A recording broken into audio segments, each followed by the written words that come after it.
Nasib Agus Arya, pemilik kafe curhat banyak rojali. Pendapatan menurun, percaya rezeki tak tertukar. Nasib Agus Arya, pemilik kafe di Yogyakarta curhat soal rojali. Rombongan jarang beli, kini berdampak dengan usahanya. Pemilik kafe ini tengah viral di media sosial karena sering didatangi rojali atau rombongan jarang beli. Diketahui kafe tersebut berada di kawasan tidak jauh dari Jalan Tiboho dan Jalan Laksda Adi Sucipto, Yogyakarta. Pemilik kafe bernama Agus Arya itu bahkan menyinggung pendapatan usahanya setelah didatangi rojali, dilansir dari salah satu akun Instagram. Kendati begitu, dengan kehadiran rojali memiliki dampak buruk lantaran merugikan kafe dan sisi finansial.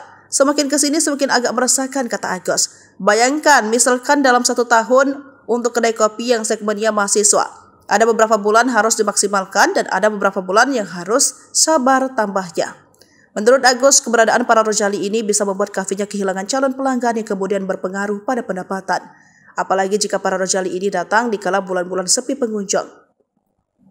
Agus menilai menjalankan sebuah kedai kopi memang memerlukan perhitungan detail.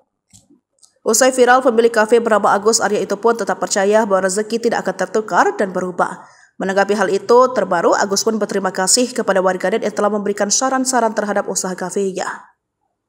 Agus Arya menyadari bahwa warganet yang berkunjung ke profil media sosialnya sehingga mengetahui keberadaan kedainya tersebut.